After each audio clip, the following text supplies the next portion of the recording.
Hey guys, thanks for stopping by our channel today. Today we're going to show you how to make banana bread. So you're going to melt your coconut oil and you're going to mix it with your choice of maple syrup or honey.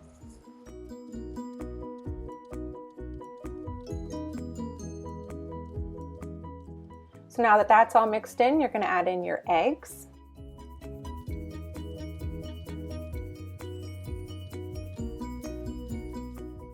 And then you're going to mash your bananas and some milk.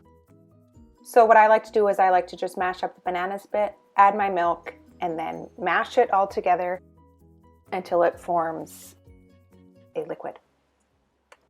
So there we have our mashed bananas and milk, and we're just going to add that to the oil mixture.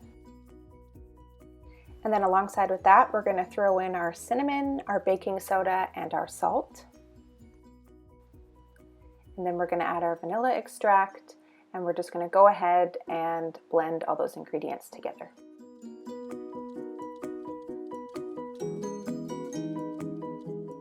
So if you're using your KitchenAid, you'll change to the paddle attachment. Now we're just going to add our flour, and we'll just make sure to mix this batter until it is just combined. It's normal if it's a little bit lumpy.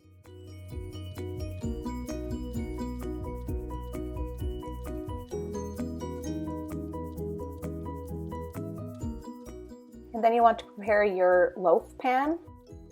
Some people like to grease their loaf pan, but we like to line ours with parchment paper. So we'll just go ahead and pour our batter in there. And then we're going to throw that loaf into a preheated oven for about 55 to 60 minutes. And there you have it. That'll be about the best banana bread you'll ever have in your life. We actually love this recipe so much that we usually double it and freeze some for future enjoyment.